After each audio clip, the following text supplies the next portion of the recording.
ಉತ್ತಮ ಆರೋಗ್ಯಕ್ಕೆ ಪೋಷಕಾಂಶಗಳ ಕೊಡುಗೆ ಮಹತ್ವದ್ದು. ಎಳೆಯ ಮಕ್ಕಳಿಗೆ ಯಾವ ಆಹಾರ ನೀಡಬೇಕು, ಸಂಪೂರ್ಣ ಪೋಷಕಾಂಶ ದೊರೆಯುವುದೇ ಎನ್ನುವ ಚಿಂತೆ ಪೋಷಕರನ್ನ ಕಾಡುವುದು ಸಹಜ. ಮನೆ ಮಂದಿ ಅಥವಾ ಪರಿಚಯಸ್ಥರು ನೀಡುವ ಕೆಲವು ಸಲಹೆಗಳು ಮಕ್ಕಳಿಗೆ ಹಣ್ಣು ನೀಡಬಾರದು ಎನ್ನುವಂತಿರುತ್ತದೆ. ಕೆಲವು ಅಂಧನಂಬಿಕೆಯಿಂದ ಹಣ್ಣುಗಳನ್ನ ತಿನ್ನಿಸಿದರೆ ನೆಗಡಿ, ಕಫ, ಜ್ವರ, ಮಾತು ಬರುವುದಿಲ್ಲ ಎಂದೆಲ್ಲ ಭಾವಿಸುತ್ತಾರೆ. ವೈಜ್ಞಾನಿಕವಾಗಿ ಹೇಳುವುದಾದರೆ ಯಾವುದೇ ಹಣ್ಣುಗಳನ್ನ ಮಿತ ಹಾಗೂ ಹಿತ ಪ್ರಮಾಣದಲ್ಲಿ ನೀಡಿದ್ರೆ ಆರೋಗ್ಯದಲ್ಲಿ ಯಾವುದೇ ತೊಂದರೆ ಉಂಟಾಗದು. ಬದಲಿಗೆ ಆರೋಗ್ಯದಲ್ಲಿ ಧನಾತ್ಮಕ ಬದಲಾವಣೆಯನ್ನು ಕಾಣಬಹುದು. ಕೆಲವು ನ್ಯೂನತೆ ಹಾಗೂ ಪೋಷಕಾಂಶಗಳ ಕೊರತೆಯಿಂದ ಮಕ್ಕಳಿಗೆ ಒಂದಷ್ಟು ಹಣ್ಣುಗಳು ಅಲರ್ಜಿಯನ್ನುಂಟು ಮಾಡಬಹುದು.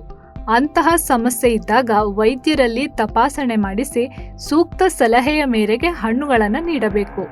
ಎಳೆಯ ಮಕ್ಕಳಿಗೆ ಹಲ್ಲು ಬರುತ್ತಿದ್ದಂತೆ ತಾಯಿ ಹಾಲಿನ ಜೊತೆಗೆ ಸುಲಭವಾಗಿ ಜೀರ್ಣವಾಗುವ ಮೃದು ಆಹಾರವನ್ನ ನೀಡಬೇಕು. ಅಂತಹ ಸಮಯದಲ್ಲಿ ಕೆಲವು ಆರೋಗ್ಯಕರ ಆಹಾರವನ್ನು ಆಯ್ಕೆ ಮಾಡುವುದು ಬಹಳ ಮುಖ್ಯ. ಇಲ್ಲವಾದರೆ ಹಂತ ಹಂತವಾದ ಬೆಳವಣಿಗೆಯಲ್ಲಿ ನ್ಯೂನತೆ ಅಥವಾ ನಿಧಾನಗತಿ ಉಂಟಾಗುವುದು. ಮಕ್ಕಳಿಗೆ ಪೋಷಕಾಂಶಗಳು ಸಮ ಪ್ರಮಾಣದಲ್ಲಿ ದೊರೆಯದೇ ಇದ್ದರೆ ಮಕ್ಕಳ ಮಾತು ನಿಧಾನವಾಗುವುದು, ನಡೆಯಲು ಕಾಲು ಗಟ್ಟಿಯಾಗದೇ ಇರಬಹುದು, ಹಲ್ಲು ಬರದೇ ಇರಬಹುದು. ಹೀಗೆ ಒಂದಷ್ಟು ಸಮಸ್ಯೆಗಳು ಕಾಡುತ್ತವೆ. ಮಕ್ಕಳಿಗೆ ಸಿರಿಧಾನ್ಯಗಳ ಆಹಾರದ ಜೊತೆಗೆ ಕೆಲವು ಹಣ್ಣುಗಳನ್ನು ಸೇರಿಸಬೇಕು. ಆಗ ಮಗುವಿಗೆ ಸೂಕ್ತ ಪೋಷಕಾಂಶಗಳು ದೊರೆಯುತ್ತವೆ. ವೈದ್ಯರು ಹೇಳುವ ಪ್ರಕಾರ ಬಾಳೆಹಣ್ಣು, ಸೇಬು, ಕಿತ್ತಳೆ, ಮಾವು, ದ್ರಾಕ್ಷಿ, ಮೂಸಂಬಿ, ಪಪ್ಪಾಯ ಉತ್ತಮ ಆಯ್ಕೆ. ಬಹುತೇಕ ಮಂದಿ ಮಕ್ಕಳಿಗೆ ಬಾಳೆಹಣ್ಣನ್ನು ಕೊಡಲು ಭಯಪಡುತ್ತಾರೆ. ಬಾಳೆಹಣ್ಣಿನಿಂದ ನೆಗಡಿ, ಕಫ ಹಾಗೂ ಮಾತು ಬರುವುದಿಲ್ಲ ಎನ್ನುವ ತಪ್ಪು ಕಲ್ಪನೆಗಳಿವೆ. ತಜ್ಞರು ಹೇಳುವ ಪ್ರಕಾರ ಬಾಳೆಹಣ್ಣು ಮಕ್ಕಳಿಗೆ ಅದ್ಭುತ ಆಯ್ಕೆ. ಮಕ್ಕಳಿಗೆ ತಿನ್ನಲು ಹಾಗೂ ಜೀರ್ಣಕ್ರಿಯೆಗೆ ಸುಲಭವಾಗುವುದು. ಬಾಳೆಹಣ್ಣು ಸಮೃದ್ಧವಾದ ಕಾರ್ಬೋಹೈಡ್ರೇಟ್ ಹೊಂದಿರುತ್ತದೆ. ಜೊತೆಗೆ ಹೆಚ್ಚಿನ ಶಕ್ತಿ ನೀಡುವುದು. ಅಲ್ಲದೆ ಪೊಟ್ಯಾಷಿಯಂ, ನಾರಿನಂಶ ಹಾಗೂ ವಿಟಮಿನ್ B6, C ಮತ್ತು A ಹೇರಳವಾಗಿರುತ್ತವೆ. ಇವು ಮಗುವಿನ ರೋಗ ನಿರೋಧಕ ಶಕ್ತಿ ಹೆಚ್ಚಿಸಲು ಸಹಾಯ ಮಾಡುವುದು. ಹೃದಯದ ಆರೋಗ್ಯ, ಚರ್ಮದ ಕಾಂತಿ ಸುಧಾರಿಸಲು ಸಹಾಯ ಮಾಡುವುದು.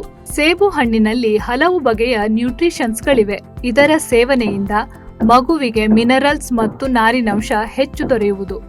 ಮಗುವಿನ ಮೂಳೆ, ಹಲ್ಲು ಮತ್ತು ಉಗುರುಗಳ ಬೆಳವಣಿಗೆ ಆರೋಗ್ಯಕರವಾಗಿರುತ್ತವೆ. ಜೊತೆಗೆ ಮಗು ಹೊಟ್ಟೆ ಉಬ್ಬರ ಮತ್ತು ಮಲಬದ್ಧತೆಯ ಸಮಸ್ಯೆಗಳಿಗೆ ಒಳಗಾಗದು.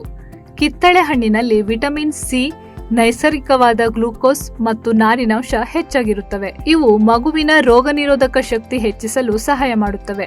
ಅಲ್ಲದೆ ಪದೇ ಪದೇ ಕಾಡುವ ಜ್ವರದಿಂದ ಮಗು ದೂರ ಉಳಿಯಬಹುದು. ದ್ರಾಕ್ಷಿ ಹಣ್ಣು ಸಮೃದ್ಧವಾದ ಕಾರ್ಬೋಹೈಡ್ರೇಟ್, ವಿಟಮಿನ್ಸ್ ಮತ್ತು ಮಿನರಲ್ಸ್ಗಳಿಂದ ಕೂಡಿರುತ್ತದೆ. ಮಕ್ಕಳಿಗೆ ಕಾಡುವ ಕ್ಯಾಲ್ಸಿಯಂ ಕೊರತೆ ನೀಗುವುದು.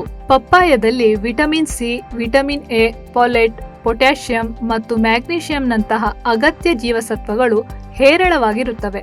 ಮಕ್ಕಳಿಗೆ ಇದನ್ನು ಸುಲಭವಾಗಿ ತಿನ್ನಿಸಬಹುದು. ಸಿರಿಧಾನ್ಯಗಳ ಜೊತೆಗೆ ಇದನ್ನು ಸುಲಭವಾಗಿ ಸೇರಿಸಬಹುದು.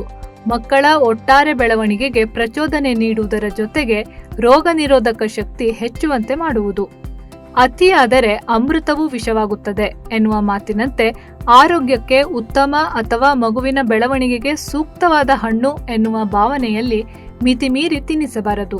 ದಿನದಲ್ಲಿ 1 ಅಥವಾ 2 ಬಾರಿ ಭಿನ್ನವಾದ ಹಣ್ಣುಗಳನ್ನು ಮಿತ ಪ್ರಮಾಣದಲ್ಲಿ ನೀಡಬೇಕು ಅಷ್ಟೇ. ಆಗ ನಿಮ್ಮ ಮಗುವಿನ ಆರೋಗ್ಯ ಮತ್ತು ಬೆಳವಣಿಗೆಯು ಉತ್ತಮವಾಗಿರುತ್ತದೆ.